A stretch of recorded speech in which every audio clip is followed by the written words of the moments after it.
जय Hind dear student. आज के लेक्चर में हम लोग स्टार्ट कर रहे हैं चैप्टर नंबर 9 जो कि हाउस होल्ड सर्किट है। ये 10th स्टैंडर्ड पर बहुत ही इम्पोर्टेंट टॉपिक है।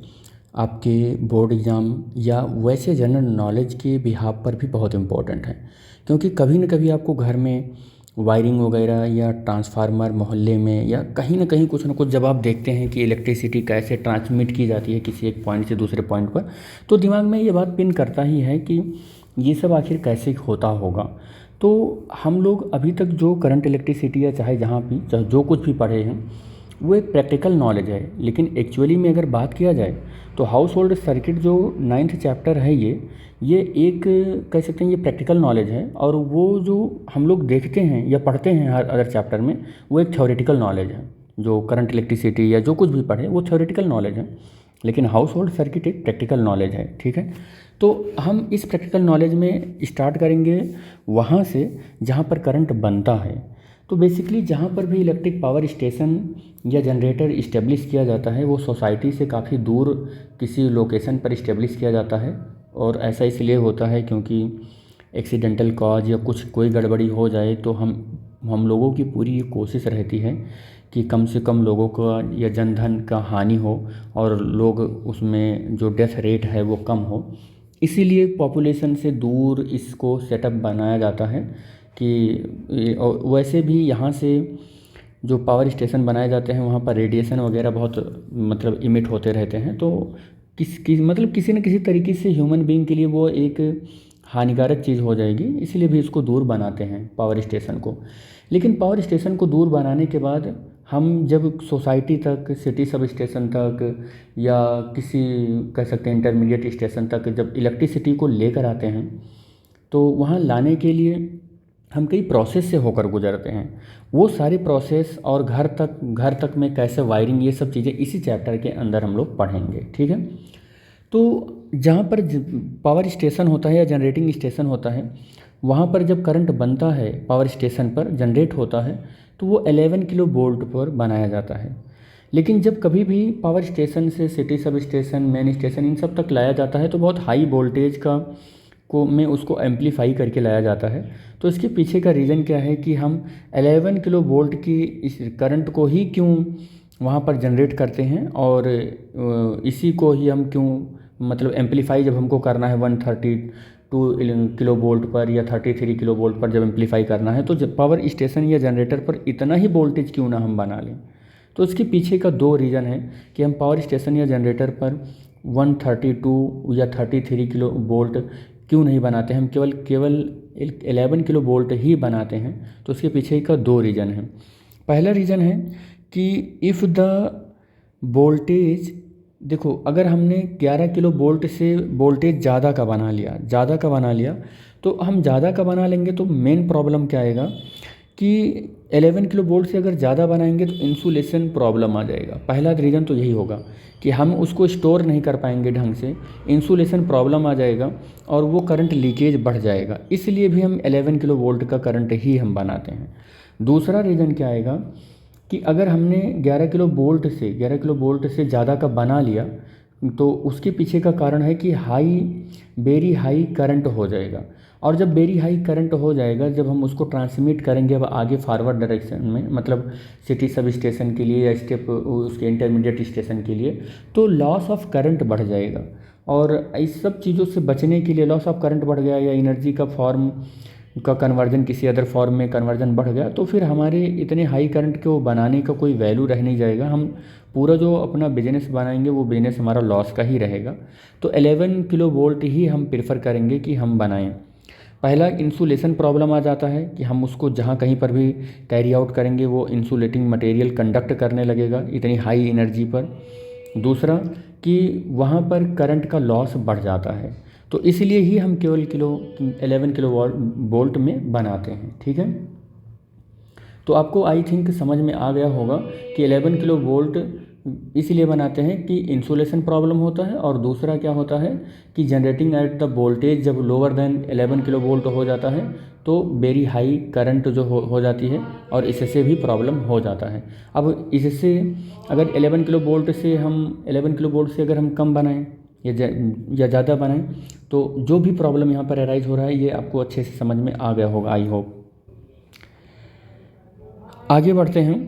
कह रहा है कि before the transmission voltage is raised from the 11 kilo volt to 132 kilo volt to reduce the loss of heat. कह रहा है कि जब हम पावर स्टेशन पर करंट बना लिए हैं 11 किलो वोल्ट का, तो इस 11 किलो वोल्ट को ट्रांसमिट करने से पहले इसमें को कन्वर्ट कर लिया जाता है 132 किलो वोल्ट की पोटेंशियल में। और ऐसा इसलिए किया जाता है क्योंकि लॉस ऑफ हीट एनर्जी से हमको बचना है। लॉस ऑफ हीट एनर्जी से क्या करना है, हमको बचना है। अब ये कैसे पता करोगे कि हम लॉस ऑफ हीट एनर्जी हो ही जाता है? तो एक फार्मूला होता है I is equal to P/V, जहाँ पर I स्टैंड कर रहा है इलेक्ट्रिक करंट और P स्टैंड कर रहा है पावर और V स्टैंड कर रहा है वोल्टेज के लिए। अब अगर आप देखें यहाँ पर, तो अगर आप देखें तो जो हमारा पावर है वो अगर वोल्टेज हमारा हाई होगा और पावर को डिवाइड करेगा तो हमारा लॉस ऑफ करंट यानी कि इलेक्ट्रिक एनर्जी कम आएगा। इसीलिए हाई पोटेंशियल में हम देखो अगर हम पावर P/11 किलो वोल्ट रखें तो हमारा I जो है मान लो वो I1 आया, लेकिन अगर हम P/132 किलो वोल्ट रखें, अब हमारा जो करंट है ना वो बहुत ही कम आया, बहुत ही कम आया। तो इसीलिए हाई पोटेंशियल में हम कन्वर्ट कर लेते हैं, क्योंकि हाई पोटेंशियल रहेगा तो लॉस ऑफ इलेक्ट्रिक करंट जो होगा वो क्या होगा, बहुत कम रहेगा। लेस करंट क्या होगा, वो मतलब कह सकते हैं कि बर्बाद होगा। क्यों ऐसा हम कह रहे हैं, क्योंकि करंट जहाँ पर हम सोसाइटी से इतनी दूर पर पावर प्लांट बनाए हुए हैं 10 किलोमीटर 20 किलोमीटर 50 किलोमीटर, तो इतनी दूर लाने में बहुत ज़्यादा इलेक्ट्रिक एनर्जी जो होगी वो electrical energy, heat energy, other form of energy में कन्वर्ट हो जाएगा। और अगर हम हाई वोल्टेज में कन्वर्ट कर लेंगे तो वो लॉस होगा भी, तो बहुत कम लॉस होगा। आप यहाँ पर एक्सप्रेशन से देख पा रहे होंगे कि 11 किलो वोल्ट को हम ट्रांसमिट कर देंगे पावर स्टेशन से सोसाइटी तक तो बहुत ज़्यादा लॉस ऑफ करंट हो जाएगा। लेकिन हम अगर हाई वोल्टेज में कन्वर्ट करके अगर हम ट्रांसमिट करेंगे तो लॉस ऑफ करंट क्या हो जाएगा, वो कम रहेगा। और हम ये जानते हैं कि अगर हम किसी इलेक्ट्रिकल एनर्जी को ट्रांसमिट करना है किसी जनरेटिंग स्टेशन से किसी दूसरे जगह तक, जैसे कि सिटी सब स्टेशन है या इंटरमीडिएट सब स्टेशन है या कह सकते हैं कंज्यूमर तक, तो कंज्यूमर तक तो नहीं कह सकते हैं, इंटरमीडिएट स्टेशन तक, तो हम हाई टेंशन के वायर से ट्रांसमिट करते हैं इलेक्ट्रिक करंट को। जैसे हमने यहाँ जनरेटर बनाया और यहाँ पर सिटी सब स्टेशन है या इंटरमीडिएट स्टेशन है, तो यहाँ तक हम जब इलेक्ट्रिक करंट को भेजेंगे जनरेटर की, जहाँ पर ये इलेक्ट्रिक करंट जनरेट हो रही है जनरेटिंग स्टेशन से, तो हाई टेंशन का वायर हम लोग यूज करते हैं। तो ये हाई टेंशन का वायर क्या होता है, इस पर भी हम लोग थोड़ा सा फोकस कर लेते हैं। हाई टेंशन का वायर क्या होता है, तो ये एक क्या होता है, thin number of twisted wire होता है, thin number of twisted wire होता है और हैज लो रेजिस्टेंस होता है। इसका क्या होता है, लो रेजिस्टेंस होता है और लार्जर सरफेस एरिया होता है। क्या होता है, लार्जर सरफेस एरिया होता है। मतलब अगर मैं आपको लिखकर यहाँ पर दिखा दे रहा हूँ कि क्या होता है, रो इज इक्वल टू RA/L होता है और R is equal to rho L/A होता है। अब देखो कह रहा है कि लार्जर एरिया होता है। लार्जर एरिया का मतलब क्या हो गया, लार्जर एरिया का मतलब ये हो गया कि देखो यहाँ पर इस वाले पर फोकस करना है। लार्जर एरिया का मतलब क्या होगा, एरिया अगर बड़ा रहेगा तो रेजिस्टेंस देखो कम आ जाएगा। क्यों कम आ जाएगा, क्योंकि देखो अगर आप जनरेटिंग स्टेशन से किसी जगह पर करंट को लेकर जा रहे हैं तो ये डिस्टेंस जितना ज़्यादा रहेगा लेंथ ऑफ वायर उतना ज़्यादा रहेगा।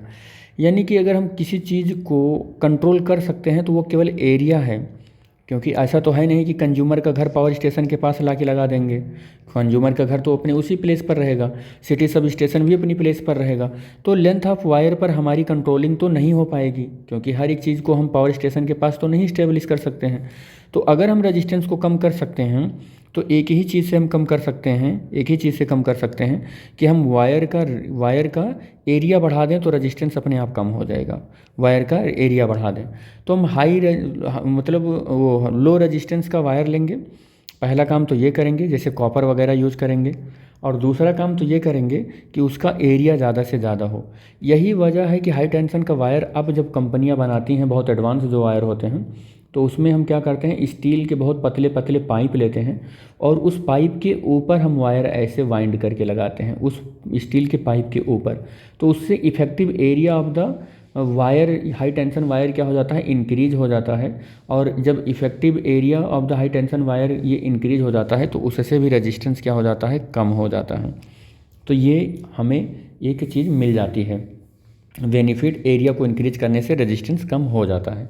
दूसरा चीज़ क्या है यहाँ पर कि so a large current can pass through it, और इसकी वजह से लार्ज करंट, रेजिस्टेंस कम हो गया, एरिया बढ़ गया, तो लार्ज करंट हम क्या करेंगे, पास कर ले जाएंगे उसमें से, और हीट इज़ रेडिएटेड क्विकली।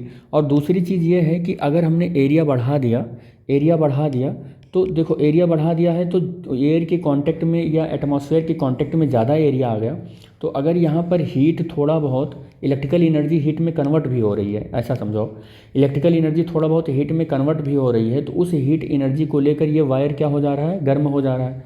तो गर्म हो जा रहा है और इसका बहुत बड़ा एरिया है तो वो एटमॉस्फेयर के कनेक्शन में है, और एटमॉस्फेयर के कनेक्शन में है तो बहुत जल्दी वो ठंडा भी हो जा रहा है। इससे बहुत ज़्यादा ये हीट नहीं हो पा रहा है वायर, यानी कि हीट बढ़ने से, इसके अंदर हीटिंग इफेक्ट आने से यहाँ के फ्री इलेक्ट्रॉन भी यहाँ से क्या करने लगते हैं, मूव करने लगते हैं, और फ्री इलेक्ट्रॉन मूव करने लगते हैं तो रेट ऑफ कॉलिजन यहाँ पर बढ़ जाता है, जिससे कि बहुत ज़्यादा हीट इमिट हो जाती है और वायर यहीं से जलकर ख़त्म हो जाता है, और कोई ना कोई फायर एक्सीडेंट होने की टेंडेंसी या पॉसिबिलिटी बढ़ जाती है। तो उससे भी बचाव हो जाता है कि हीट रेडिएट, ऐसा हमको मटेरियल चाहिए, मोटा वायर भी हो और ऐसा मटेरियल भी हो कि जिसकी हीट रेडिएशन बहुत मतलब क्या हो, फास्ट हो, जितना जल्दी ये गर्म हो उतना ही जल्दी क्या हो जाए, ठंडा भी हो जाए। तो यहाँ पर हम क्या करते हैं, ऐसा मटेरियल यूज करते हैं, जैसे कॉपर हुआ, एल्युमिनियम हुआ, ऐसे मटेरियल हम यूज कर लेते हैं, ठीक है। तो हीट इज़ रेडिएटेड क्विकली, ये हो गया हाई टेंशन वायर की ये सब प्रॉपर्टी होते हैं, ठीक है। नेक्स्ट आता है कि जो ये हम लोग करंट बनाते हैं पावर स्टेशन या जनरेटिंग स्टेशन के पास, उसकी फ्रीक्वेंसी क्या होती है। तो जो करंट हम लोग यहाँ बनाते हैं जनरेटिंग स्टेशन के पास, वो एक अल्टरनेटिंग करंट होता है, और उसकी फ्रीक्वेंसी जो होती है वो 50 हर्ट्स होती है। कितना होता है, 50 हर्ट्स होता है। और 50 हर्ट्स का मतलब ये हो गया कि जो करंट है वो अपनी पोलरिटी 1 सेकंड में 50 बार पॉजिटिव होगा और 50 बार नेगेटिव होगा, 50 बार पॉजिटिव 50 बार नेगेटिव, यानी कि 50 बार फ्लैक्चुएट होगा, एक मतलब कि 50 सर्कल कंप्लीट करेगा और 100 टाइम्स वो फ्लैक्चुएट होगा, 100 टाइम्स क्या होगा, फ्लैक्चुएट होगा 1 सेकंड के अंदर, 1 सेकंड के अंदर, यानी कि 50 टाइम्स वो पॉजिटिव एरिया में चलेगा और 50 टाइम्स नेगेटिव एरिया में चलेगा, और 100 फ्लैक्चुएशन होता है। लेकिन क्वेश्चन यहाँ पर बच्चों के दिमाग में आता है कि सर फिर वो फ्लैक्चुएशन हम जब बल्ब जलाते हैं तो दिखता क्यों नहीं है, कि एक बल्ब 50 बार जल रहा है, 50 बार बुझ रहा है 1 सेकंड के अंदर, तो वो दिखता क्यों नहीं है। तो मैं बता दूं, आपकी आँखों से इसलिए नहीं दिखता है क्योंकि आपकी आँखों पर किसी ऑब्जेक्ट का इमेज बनाने के लिए 1 सेकंड का 16वां भाग चाहिए, और अब सोच लो कि 1 सेकंड में वो 100 बार जल बुझ रहा है, तो ये 0.01 इतना सेकंड आपको मिल रहा है, तो क्या इतने सेकंड में आप इसका इमेज अपने ब्रेन पर बना पाओगे, तो बना ही नहीं पाओगे, क्योंकि least distance of the persistence of vision जो है, परसिस्टेंस ऑफ विजन 1/16 सेकंड है, तो इतने सेकंड में इसका इमेज आपकी आंखों पर बनेगा ही नहीं। इसलिए आपको ये 100 टाइम्स का जो फ्लैक्चुएशन होता है 1 सेकंड के अंदर इलेक्ट्रिक करंट का, ये आपको दिखता नहीं है बल्ब के अंदर, ये इसीलिए नहीं दिखता है, इसको बोलते हैं दृष्टि निर्बंधता, तो इसी वजह से आपको नहीं दिखता है, ठीक है। या हम कह सकते हैं परसिस्टेंस ऑफ विजन की वजह से नहीं दिख पाता है, क्योंकि परसिस्टेंस ऑफ विजन यानी किसी ऑब्जेक्ट का इमेज आपके ब्रेन पर 1 सेकंड का 16वां भाग तक अगर रहता है तभी बना पाता है, अदरवाइज नहीं बना पाता है। तो इस तरीके से जो करंट पावर स्टेशन जनरेटर पर बनता है उसकी फ्रीक्वेंसी 50 हर्ट्ज होती है, और जो बाहर की कंट्रियाँ हैं जैसे अमेरिका वगैरह हैं, तो वहाँ पर अप्रॉक्सीमेटली 60 हर्ट्ज की करंट यूज़ की जाती है वहाँ सब पर, ठीक है। अब ये करंट पावर स्टेशन पर जब बनता है तो हम तक जब ट्रांसमिट होता है तो किस तरीके से ट्रांसमिट होता है उसका एक डायग्राम या कह सकते हैं पिक्टोरियल यहाँ पर रिप्रेजेंटेशन है, किस तरीके से यहाँ पर है वो देखो। जो हमारा पावर स्टेशन होता है या जनरेटिंग स्टेशन होता है उसमें ये बहुत इम्पोर्टेंट कह सकते हैं कि 3 पार्ट होते हैं। एक तो बॉयलर होता है, दूसरा टरबाइन होता है, और तीसरा होता है जनरेटर। बॉयलर, टरबाइन और जनरेटर ये सब जब हम लोग पढ़ेंगे न्यूक्लियर पावर प्लांट तो वहाँ पर भी थोड़ा थोड़ा पढ़ेंगे। हालांकि हमें ये जानना ज़रूरी नहीं है कि बॉयलर क्या होता है, टरबाइन क्या होता है, जनरेटर क्या होता है, लेकिन मैं थोड़ा बहुत आइडिया दे रहा हूँ। बॉयलर में क्या होता है कि वाटर गर्म होता है यानी बॉयल होता है, और बॉयल होकर इवेपोरेट होता है, और वो इवेपोरेशन होकर पहुंचता है कहाँ पर, वो फैन में पहुंचता है, टरबाइन में पहुंचता है, जिसकी वजह से बहुत स्टीम फ्लो होने की वजह से बॉयलर से निकलने वाला जो स्टीम है, उसकी स्ट्रीम फ्लो होने की वजह से टरबाइन जो होता है वो घूमने लगता है। और टरबाइन जैसे ही घूमता है जनरेटर स्टेशन में, या जनरेटर जहाँ पर बिजली जनरेट होती है वहाँ पर एक बहुत पावरफुल मैग्नेट होता है, परमानेंट मैग्नेट होता है, उसके अंदर आर्मेचर होता है, कॉयल होता है, वो कॉयल घूमने लगता है, और चेंजिंग मैग्नेटिक फ्लक्स की वजह से वहाँ पर करंट जनरेट होने लगता है। और ये जो चेंजिंग मैग्नेटिक फ्लक्स की वजह से करंट पर इमिट होती है वो 11 किलो वोल्ट पर इमिट होती है, 50 हर्ट्ज़ का करंट होता है, और एक अल्टरनेटिंग करंट होता है। और जहाँ पर ये पावर स्टेशन लगा हुआ होता है वहाँ पर जो करंट हम रिसीव करते हैं उसे बोलते हैं ग्रिड सब स्टेशन। क्या बोलते हैं उसको? ग्रिड सब स्टेशन बोलते हैं। और ग्रिड सब स्टेशन पर 11 किलो वोल्ट के करंट को बदल लिया जाता है 132 किलो वोल्ट के करंट में बदल लिया जाता है, यानी कि पोटेंशियल के में बदल लिया जाता है। और यहाँ पर 11 किलो वोल्ट को 132 किलो वोल्ट के पोटेंशियल में जब हम बदलते हैं तो जिस ट्रांसफार्मर की हेल्प से बदलते हैं उस ट्रांसफार्मर का नाम होता है step up transformer. Basically transformer दो तरीके से होते हैं बेटे, ट्रांसफार्मर दो तरीके से होते हैं। ट्रांसफार्मर दो तरीके से होते हैं। एक तो होता है step up transformer, step up transformer, और एक होता है step down transformer, step down transformer. एक स्टेप अप होता है, एक स्टेप डाउन।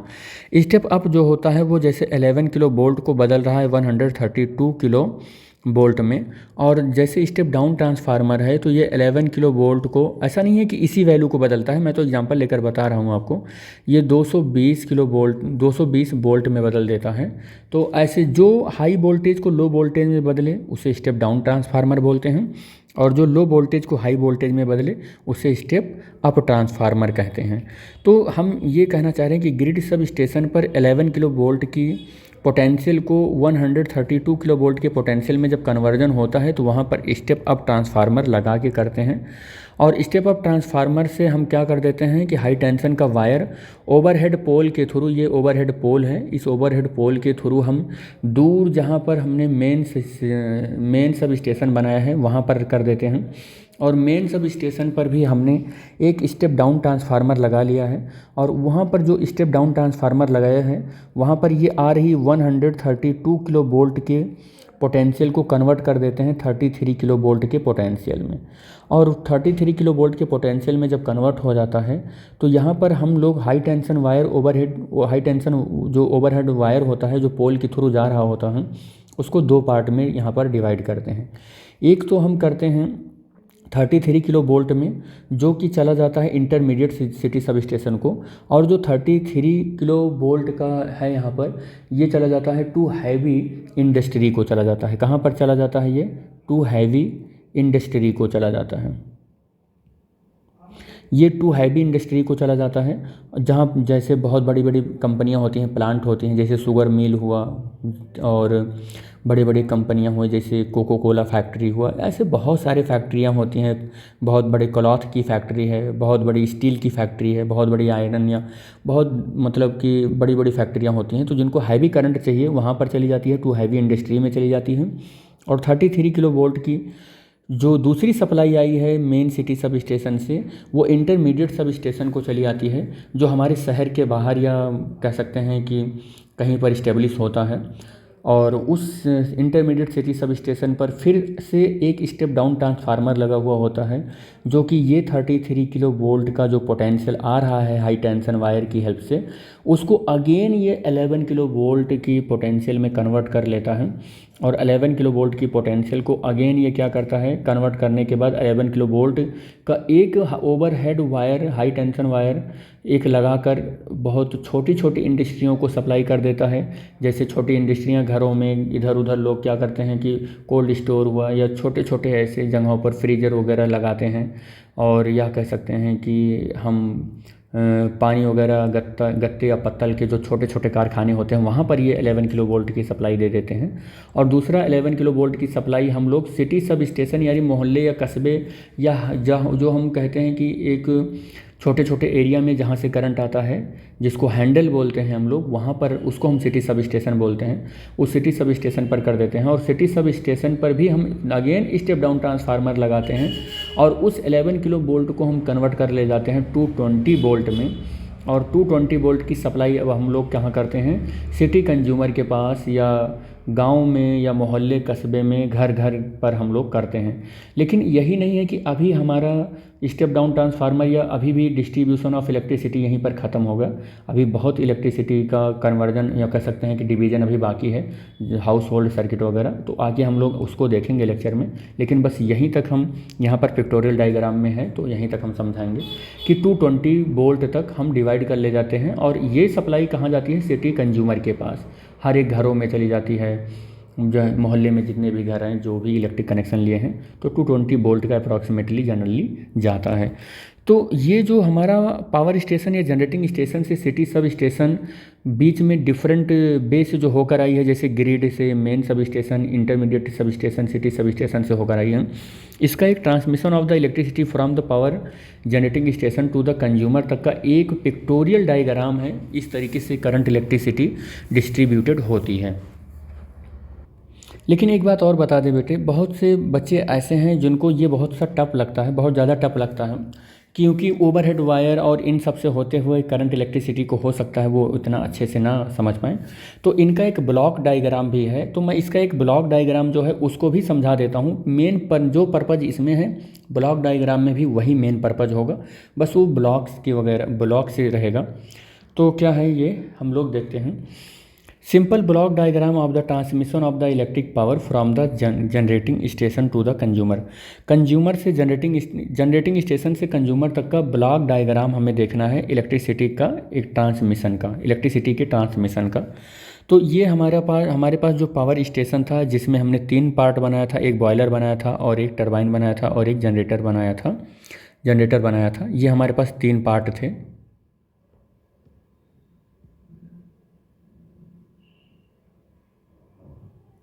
ये हमारे पास 3 पार्ट थे। तो हमने इन तीनों पार्ट को यहाँ पर power generating station at 11 kilo volt ऐसे डायरेक्ट लिख लिया है, ठीक है। ये 11 किलो वोल्ट जो एनर्जी बन रही है पावर स्टेशन या जनरेटिंग स्टेशन से, ये ग्रिड को जाएगी और ग्रिड स्टेप अप ट्रांसफार्मर लगा के रखेगा 133 किलो वोल्ट के साथ। और ये क्या करेगा कि 32 किलो वोल्ट की एनर्जी को मेन सब स्टेशन को सप्लाई कर देगा। स्टेप डाउन ट्रांसफार्मर यहाँ लगेंगे और step down transformer 132 kilo volt की पोटेंशियल को कन्वर्ट कर देगा 33 किलो वोल्ट की पोटेंशियल में। और यहीं से 2 और बिजली जाएगी या लाइट जाएगी।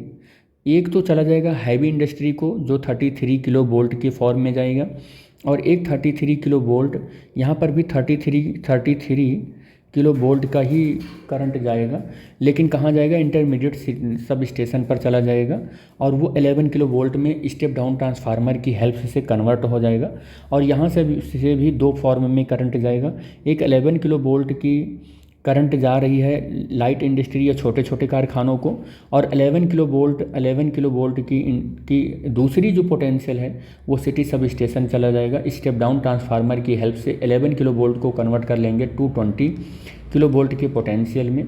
और फिर 220 वोल्ट है, केवल किलो नहीं है, 220 वोल्ट का जो ये पोटेंशियल है ये कंज्यूमर के पास चला जाएगा और कंज्यूमर 220 वोल्ट का पोटेंशियल क्या करेगा, यूज करेगा।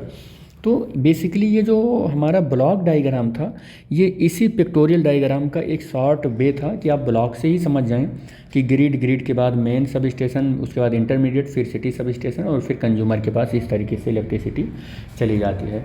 तो इस लेक्चर में बस हम लोग यहीं तक बात करेंगे। नेक्स्ट लेक्चर में हम लोग बात करेंगे power distribution to the house, क्योंकि अब यहाँ तक तो करंट आ ही गया है, यहाँ तक करंट आ गया है कंज्यूमर के पास तक। अब कंज्यूमर अपने घर में किस तरीके से इलेक्ट्रिक करंट को डिस्ट्रीब्यूट करता है इसको भी हम लोग पढ़ लें, क्योंकि जहाँ पर करंट बना जनरेटिंग स्टेशन पर करंट बनाने के बाद कंज्यूमर तक हम करंट पहुँचाते हैं तो किस तरीके से पहुँचाते हैं ये पिक्टोरियल डायग्राम में आपने देख ही लिया। लेकिन कंज्यूमर अपने घर में किस तरीके से वायरिंग करता है और करंट को डिस्ट्रीब्यूट करता है वो भी हम लोग देख लें, कंज्यूमर ने क्या किया है क्या नहीं किया है। तो वो हम लोग नेक्स्ट हेडिंग में पढ़ेंगे जिसका नाम है power distribution to a house.